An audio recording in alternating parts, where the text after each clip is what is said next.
Good morning. Good morning, and welcome to Neighborhood Unitarian Universalist Church in Pasadena.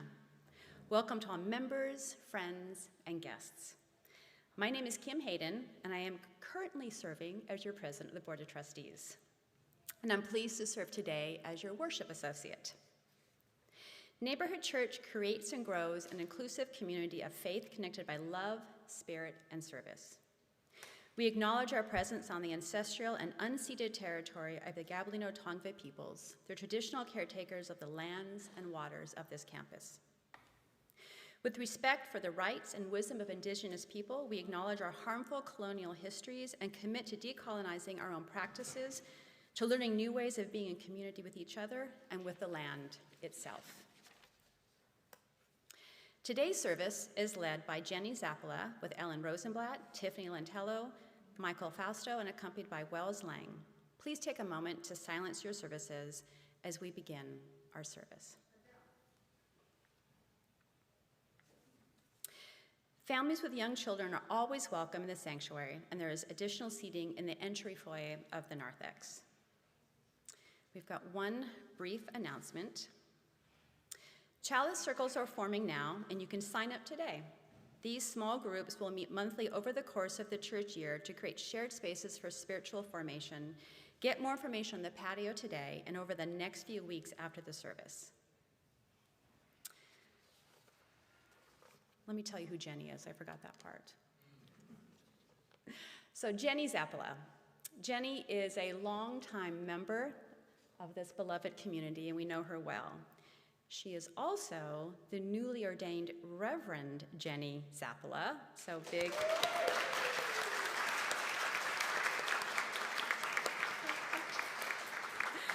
She's newly ordained community minister with the Sacred Well Congregation. Jenny earned a community ministry certificate through the Cherry Hill Seminary and completed her ministerial internship with Sacred Well. She is co-founder of Neighborhood Church's Open Heart Grove CUPS chapter. CUPS stands for Covenant of Unitarian Universalist Pagans. So if that's something that speaks to you, make sure that you check that out. Our order of service this morning is available as a link in the Sunday email and online by scanning the QR code on the back of your hymnal with your phone camera. And lastly, I have another announcement for you all. We are deeply saddened to share the news that our beloved member, Martin Matthews, passed on Friday. We hold his wife and his daughter, Sophia, in our hearts. Reverend Omega is working with the family and will be sharing more news about any upcoming services shortly. And a little bit of joy as well. If you knew Martin, you know he loved a good cookie. So today after service, join us on the patio at the coffee service for some Martin cookies that are there, so please do that. Again, welcome to Neighborhood Church, whoever you are and wherever you are in your spiritual journey. Welcome to this inclusive faith community connected by love, spirit, and service.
To begin, neighborhood, thank you.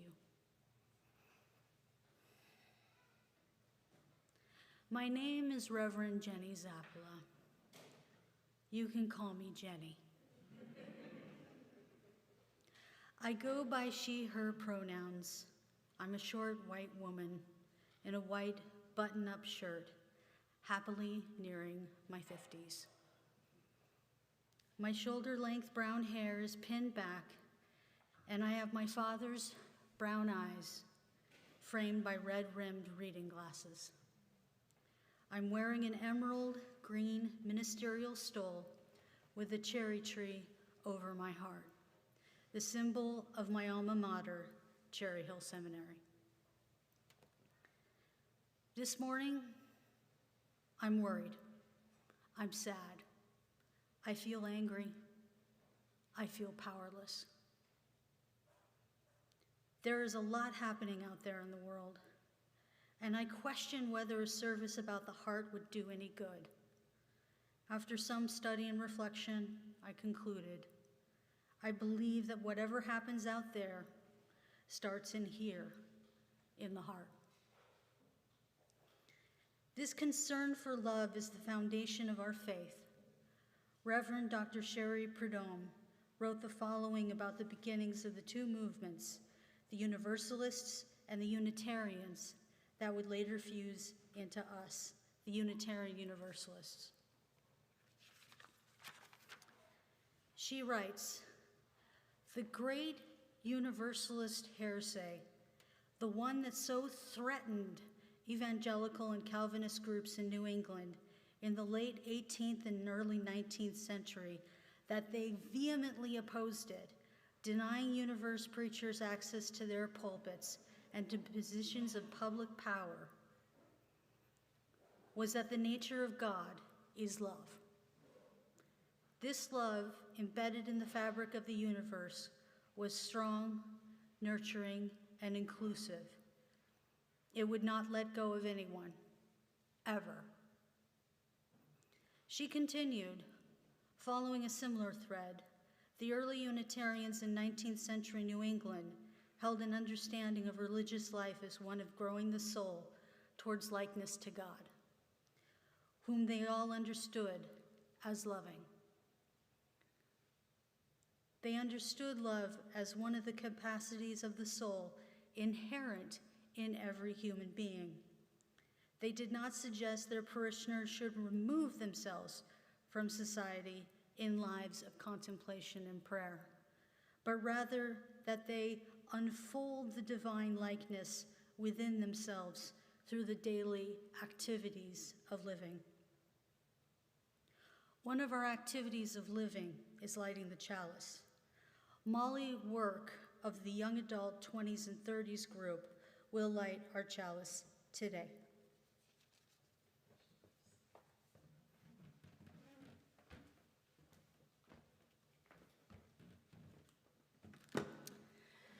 This morning, we light our chalice with the words of Sarah Ruth Ricoy Davis, opening to the light.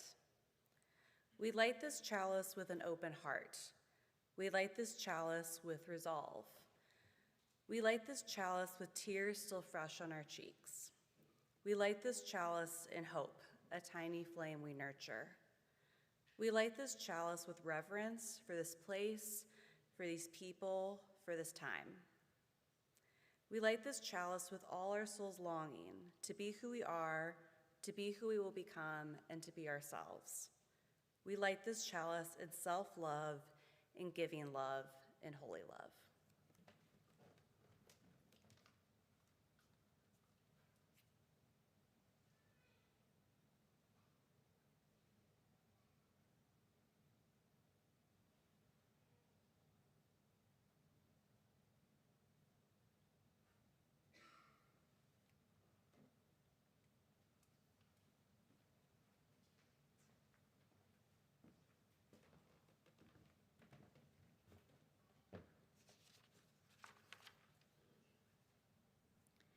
As we begin this morning, I welcome you into a shared moment of centering.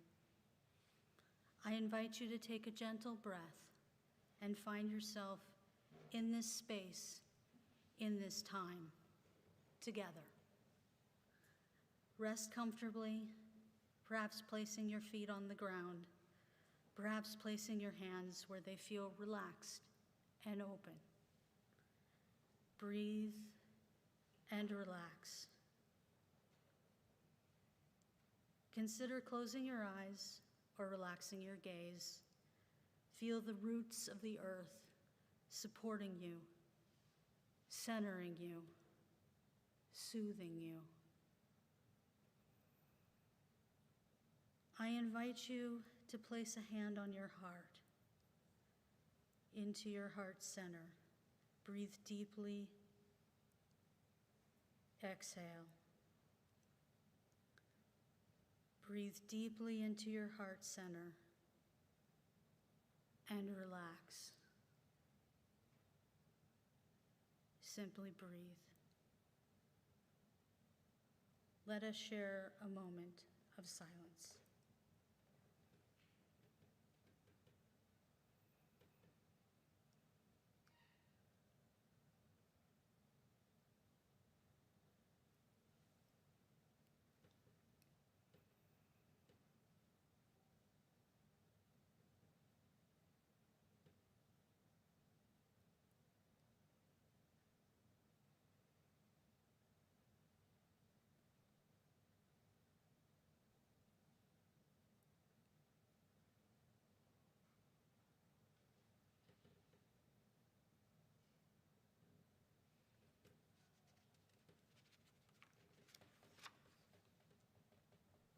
Let's hum it out.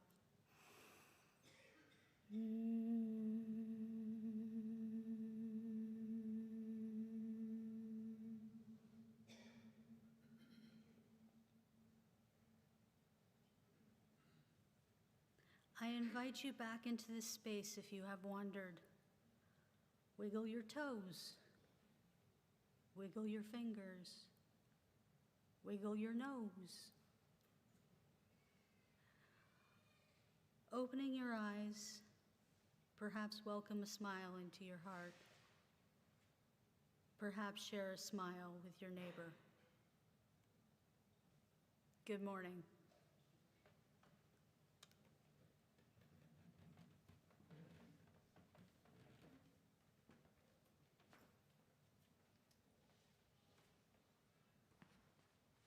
Good morning. For our opening hymn, we'll sing it one time through together, and then if the Spirit moves you to sing in canon, we invite you to do so.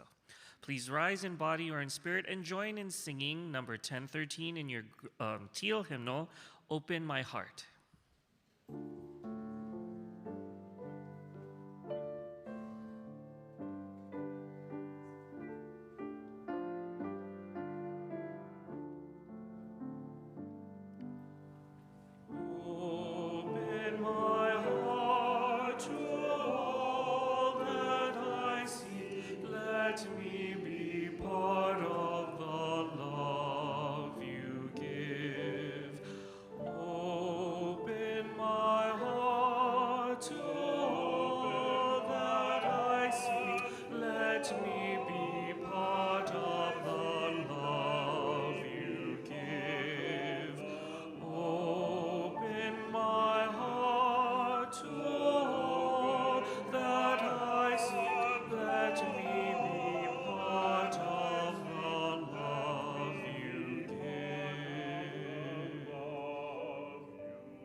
Each Sunday, our congregation dedicates 100% of its contributions to a 501c3 organization or neighborhood church-based social justice activities that are making a difference in our communities and the world.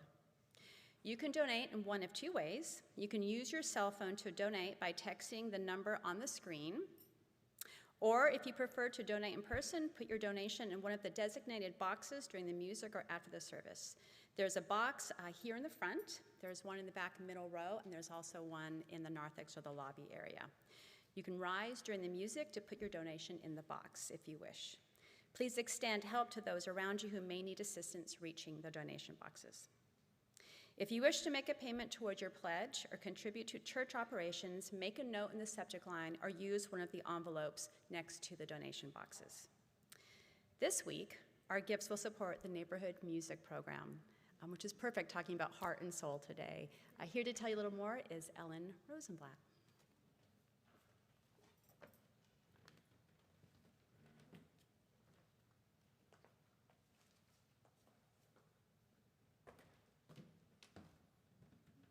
Good morning, everybody. My name is Ellen Rosenblatt, and I am a member of both the choir and the bell choir, and I'm here to speak about what the program means to me. Our choir covenant begins. With this covenant, we, the members of Neighborhood Church Choir, commit to offering our gifts in the service of the church, helping to invoke sacred space and supporting the liturgy through our music. That describes how we, as a church, as a choir, contribute to the well-being of the church.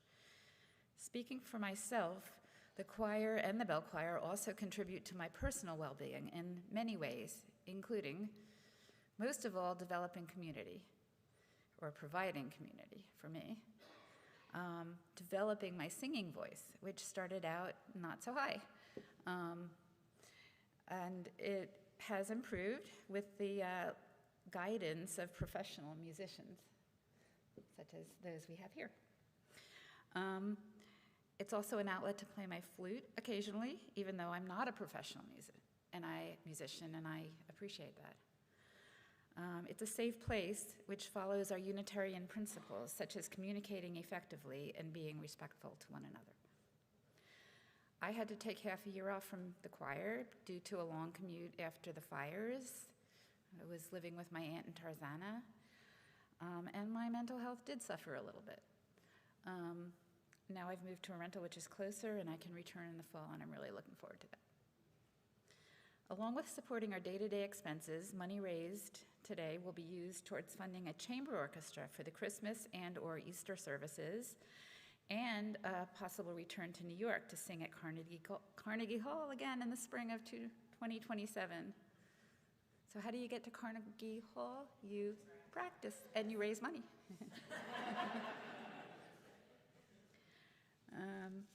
One of the detailed statements in the covenant is that members, quote, recruit and welcome newcomers. So I will also mention that the choir is in need of new singers who are, according to the latest newsletter, quote, aged 15 plus with an ear for music and a tuneful voice. Contact Zenaida if you are interested. I hope that you will all support our wonderful music program today. Thank you.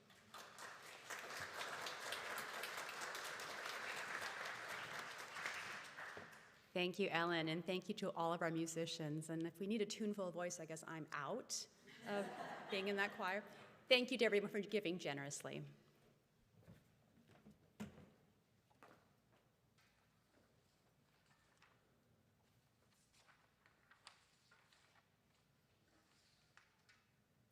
Good morning.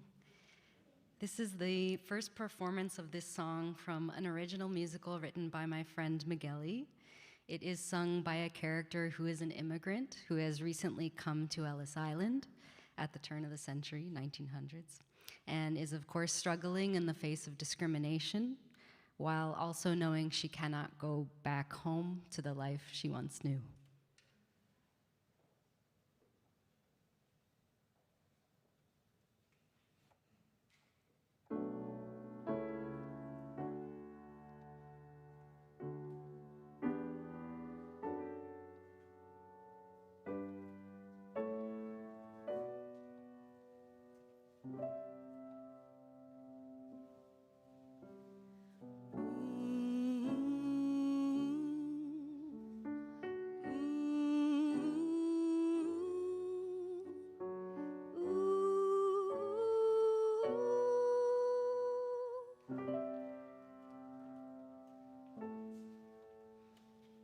Light seeps in the cracks from within. My breath comes back forgetting the past.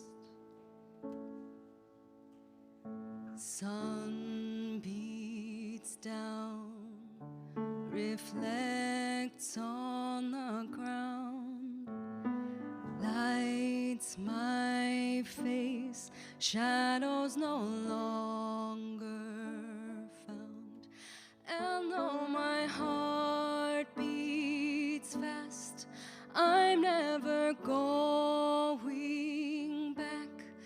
I can feel deep inside the fire is burning. I know it might seem hard, but I'm never giving up. I know another chance is always returning. My tears have dried, the memory stings, and though I still feel it, it's slipping away. And I have learned that falling down means you just get back up, scrape it away. And though my heart beats fast, I'm never going back. I can feel deep inside the fire is burning. I know it might seem hard, but I'm never giving up. I know another chance is always returning.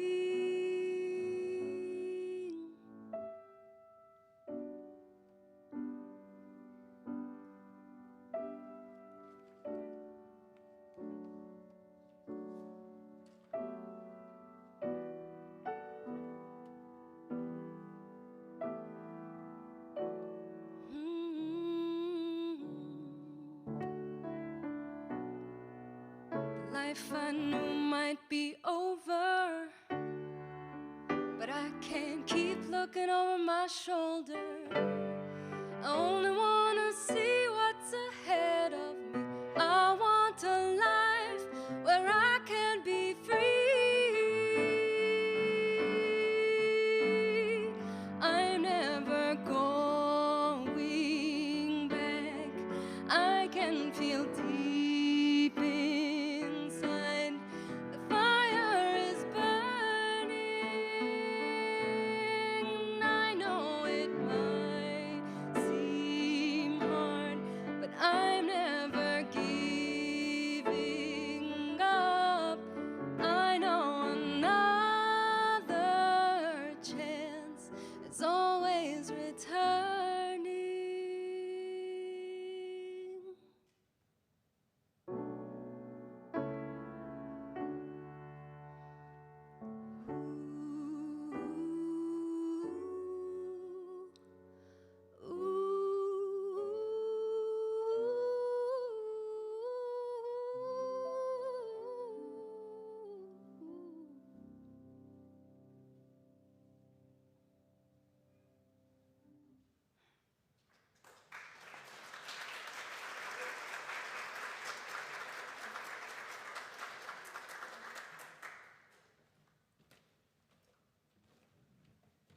That was beautiful. Our first reading comes from We Found a Baby on the Subway, Now He's Our Son, by Lucy Wallace, BBC World Service, abridged April 2021. Danny was rushing to meet his boyfriend Pete for dinner when he ran past something lying on the floor of a New York subway station. Soon he would treasure it more than anything else in the world. Danny could hardly believe what he was seeing. He couldn't understand how a baby had been left on the floor or who could have left it. The little boy was very quiet and yet alert, with big, wide eyes. This was before the time when everyone had a mobile phone, and Danny was afraid to pick up the baby in case he was hurt. So Danny ran up the stairs to the street, to a payphone, and called 911. The police came and took the child away. Danny and Pete returned to their daily lives, Danny to his role as a social worker, and Pete as a playwright and web designer. Before too long, Danny received an invitation from the administration for Children's Services to attend a family court hearing to testify how he had found the baby. The judge says, "Mr. Stewart, would you be interested in adopting this baby?" Danny says, "I did feel connected. I felt like this was not even an opportunity, it was a gift, and how can you say no to this gift?" Pete says, "We had no money, we had no space, we still had a roommate. I was also a little angry with Danny. How could you say yes without consulting me first?" The situation almost tore them apart. Danny convinced Pete to come with him and visit the baby at the foster home. Holding the baby in his arms for the first time, Danny gently says, "Remember me?" When it was Pete's turn to hold the baby, an instant wave of warmth came over him, he says. "The baby squeezed my finger and with his entire hand so hard," says Pete. "He was just staring up at me, and I was just looking at him, and it was almost like he had found a pressure point in my finger that just opened up my heart to my head and showed me in that moment that I could be one of his parents, one of his dads." On Friday, December 22nd at 9 o'clock in the morning, Danny and Pete collected the baby, Kevin, from the foster care agency. They snuggled Kevin up in his blanket and, appropriately, took the subway back to their apartment. "It had started to snow," says Danny, "so it made it feel even more magical. I think we exhaled probably for the first time. I remember just kind of marveling at the moment that this was actually a reality." Kevin lay fast asleep on Pete's chest, drooling. The adoption process was completed on December 17th, 2002. Pete has written a children's book about their family story called Our Subway Baby, and a memoir released this summer called There We Found Our Family in a New York City Subway Station.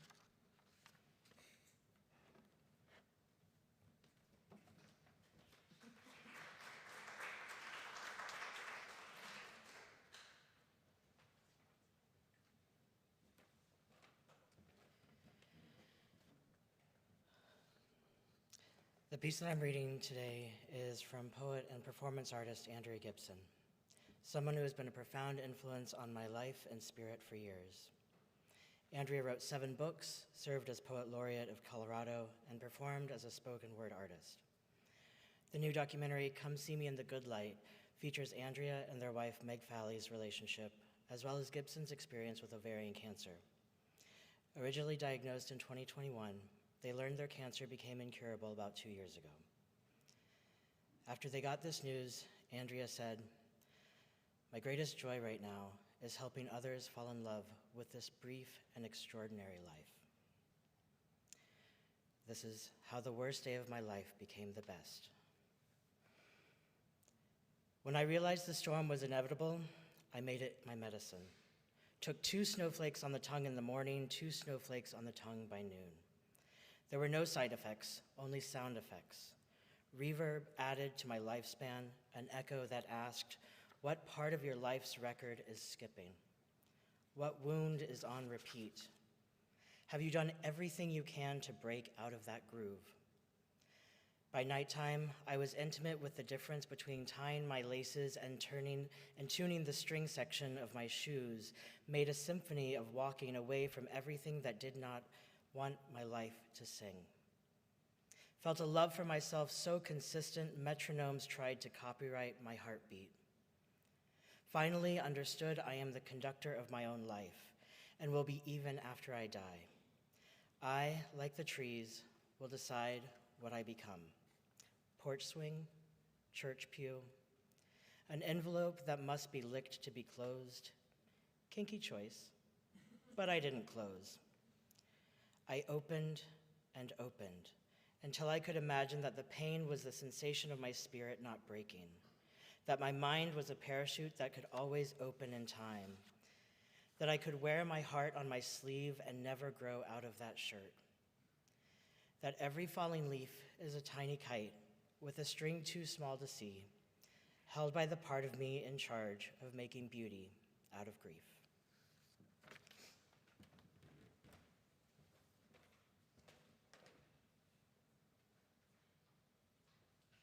There's a slight change in the order of service, as you will notice. So Tiffany and I are both singing songs about people who aren't going back. This is from the musical Ragtime, and this song is sung by a character known only as Mother. She begins the show defined by her role in the year 1900, but by this point in the show, she has found her voice after being silent too long and is no longer willing to accept the limits that were placed upon her.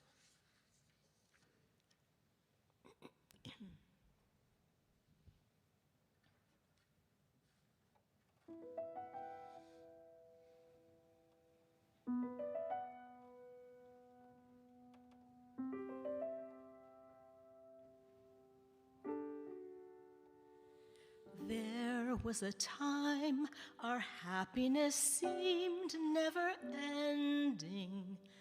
I was so sure that where we were headed was right. Life was a road so certain and straight and unbending. Our little road with never a crossroad in sight.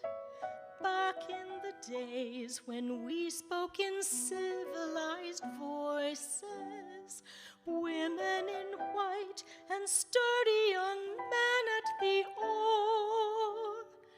Back in the days when I let you make all my choices. We can never go back to before.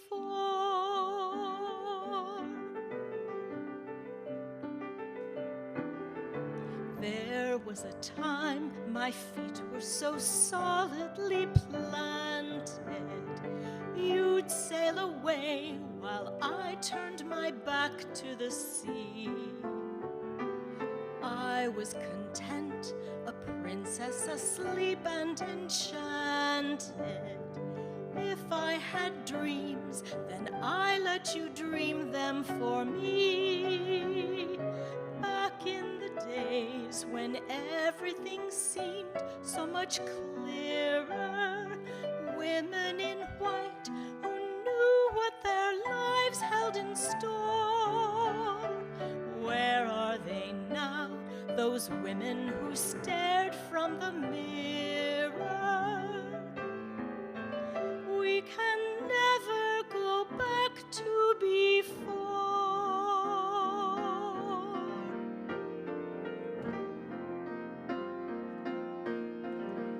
There are people out there unafraid of revealing that they might have a feeling, or they might have been wrong.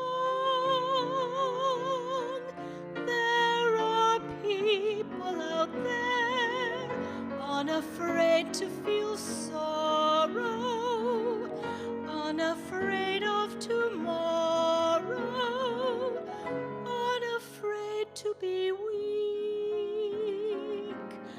unafraid to be strong.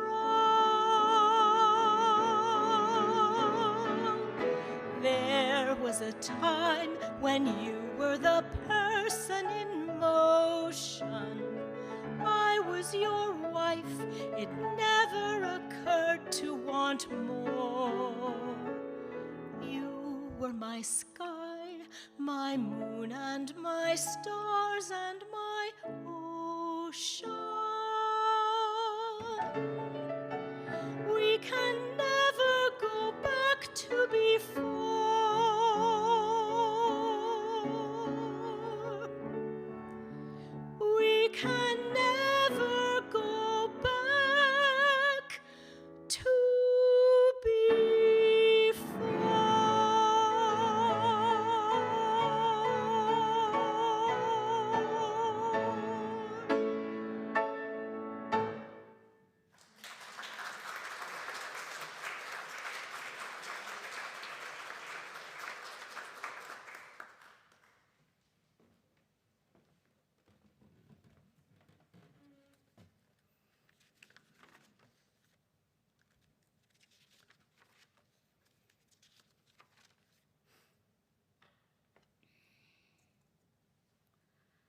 A loving heart is a beautiful thing. A loving heart draws strength from its tenderness and wisdom from diverse experiences. A loving heart takes action from a place of peace and shows courage in the face of fear. I believe that everyone has the potential for a loving heart. Sometimes it needs a little help, inspiration, support, encouragement, nourishment, understanding. Sometimes a heart needs freedom to love, freedom to make mistakes, freedom to simply be. There are times when a heart can get clamped down and locked, sometimes for a moment and sometimes for a lifetime. The first step to opening a loving heart is to discover what is the obstacle blocking the heart. There are so many challenges: anger, grief, apathy, greed, tyranny, bullying, and of course, heartache. Identifying the locks is an important first step to finding the keys. The Gold Star Lady found one such key. The Gold Star Lady has regulars and newcomers at her information table. No matter what, she treats them the same. She has lots of things to give: information, resources, giveaways. Her most popular items are the Gold Star stickers. They're holograph gold stickers. They're free, and they come with compliments. She loves your hair. She loves your shoes. She loves your laugh. She loves your attitude. Most importantly, she says, through everything the world threw at you, you made it all the way to today. It's a victory. You get a gold star. The Gold Star Lady loves her job in addiction and harm reduction outreach about 99% of the time. She sets up her table at homeless shelters, youth drop-in centers, street corners, conferences, and any other place you can imagine to hand out information, resources, and sometimes simply to be present. When you show up for people with care and consistency, people tell you their stories, and those can be rough. People are struggling with addiction, chronic illness, employment, healthcare, hunger, housing, to name a few. Being heard is its own medicine. That's where it all started. She picked gold stars because they're a universal good job symbol. In a few months, she's given out roughly 3,000 of them, and some people are following her example. She said, "You're throwing little sparkly, shiny stuff into the void, and that is what I bring to the table. That is what I bring to the world. Because I choose, it might as well be the happy thing." The results are nearly miraculous. People smile, giggle like kids, and stand a little straighter. Oftentimes, you've no idea what's going on with people. For real. The Gold Star Lady came across an older woman who looked so confident and put together. The Gold Star Lady offered her a gold star. The woman burst into tears. The older woman explained she was on her way to a major doctor's appointment. She had money troubles, and her daughter needed help. She'd been praying to God for a sign to hold on, that it was going to be all right. And now there the woman was, cradling a little gold hope in her hand. She got a gold star. All of this done with tiny little gold stickers. Imagine what else can help open a loving heart. Everyone has the potential to open loving hearts inside and in others. It's more than possible. It's necessary for change. It's necessary for growth, for transformation. Your heart matters. For Stephen Charleston, a retired American Episcopal bishop, academic, and a citizen of the Choctaw Nation of Oklahoma, one heart is all that takes. He said, "A single person can alter the course of history. A single person can heal a broken heart. A single act of kindness can restore a community to hope and health. We may be ordinary people, but every single one of us can be an agent of transformation." Now, right now, the local and global situation is changing so rapidly, it's virtually impossible to keep up. Uncertainty seems to be the watchword right now. Yes, the age-old wisdom is that the only thing you can count on is change. However, pacing is important. People need space to breathe, space to rest, space to think, space to keep their hearts open. How do you know what someone needs when the situation keeps changing so fast? How do you help them? How do you help yourself? This is why it's good to have keys, lots of keys, and it's good to know how and when to use them. Most of these heart-opening keys involve paying attention, reaching out, and helping in some way. Most of the most significant keys is to really, truly listen to people, to their joys, their fears, their experiences, and their needs. Everyone has something to share, and everyone has something they need, which is why everyone is valued.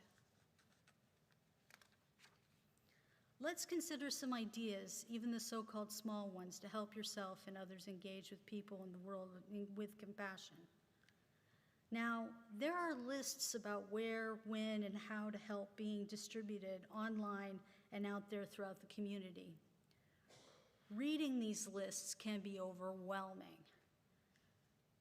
First and foremost, be yourself. You are not required to do all of it. You are not required to do any of it. Being here is a gold star. Decide, say, do what's right for you. Here's a tiny example of what's out there. Garrett Bucks wrote a list of 30 actions on his Substack page called the White Pages. Here are 2. Start with cookies. Bake them, buy them, either way is fine. Deliver the cookies to your neighbors, invite them over for coffee, a happy hour, whatever.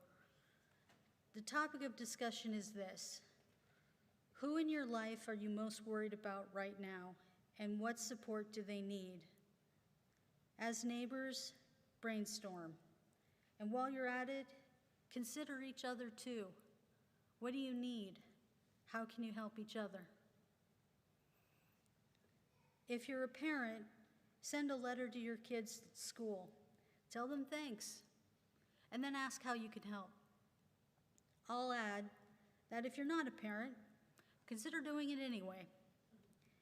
Helping children is a great way to create the next generation of happy, compassionate, reasonable, empowered adults. Now, the next 2 ideas are from a mutual aid resources list curated by Nia and circulating online. The list is titled, "Some Actions That Are Not Protesting or Voting." Now, the Library Dads of Atlanta is a community of dads who take their kids to the library and read to their kids. Besides introducing the power and joy of reading, the biggest benefit is the bonding experience. Who can you read with? Bonding is good at any age, including for seniors. Senior loneliness and its damaging effects on seniors' mental health and physical well-being is well documented. Volunteers of the group, Letters Against Isolation, create and mail handwritten messages to brighten the days of seniors. Can you think of anyone else who could use a handwritten card? And our 5th idea is hard science, and it's a fan favorite. I'm talking about the 10-second hug. Studies show there are many social, emotional, and physical benefits to giving and receiving a 10-second hug, with consent, of course. You can build and maintain close relationships by releasing endorphins. Hugs lower your blood pressure, and how often you receive hugs can lower your risk and severity of infection. Now, good news. Self-hugs, manicures, massage, pedicures, and hugging your pets count too. Get out there. Now, there are many, many keys out there. The opportunity is to find a way to both hold on to each other with love and let the loving heart open freely. Transformation requires support as well as freedom, including the freedom to make mistakes, to make discoveries, and to be yourself. This lines up with our Unitarian Universalist faith. Divinity is love. Love is the power that holds us together. And it does not let us go, ever. Remember, we are proud of you, and you are loved. Blessed be.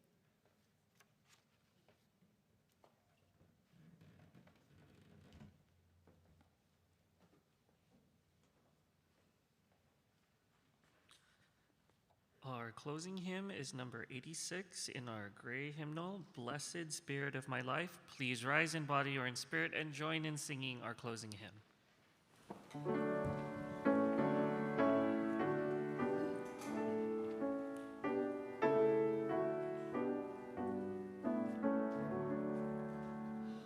Blessed Spirit of my life, give me strength through stress and strife. Help me live with dignity. Let me know serenity. Fill me with a vision. Clear my mind of fear and confusion. When my thoughts flow restlessly, let peace find a home in me. Spirit of great mystery, hear the still small voice in me. Help me live my wordless creed as I comfort those in need. Fill me with compassion, be the source of my intuition. Then, when life is done with me, let love be my legacy.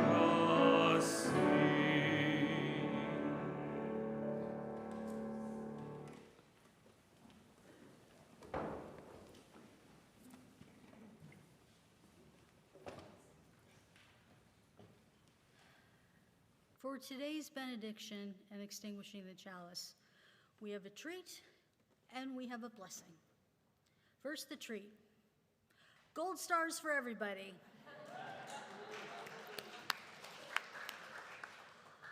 On your way out, there are gold stars in packets, in baskets for you and the people you meet. That's your homework. Please take one. Actually, that's your joy. Never mind. Please take one, take a bunch. The Gold Star Lady reminds us to be aware of how you approach people. You are probably going to be the weird thing that happened in their day, so you might as well be the positive weird thing that happened in their day. Now the blessing from retired American Episcopal Bishop Stephen Charleston. Bless you, all of you, who are making your witness in the world. Bless you for trying. Bless you for standing to be counted. Bless you for showing up and taking your part. Your presence is an inspiration, your support a gift, your vision irreplaceable. Be blessed, blessed be. Now go forth and sparkle.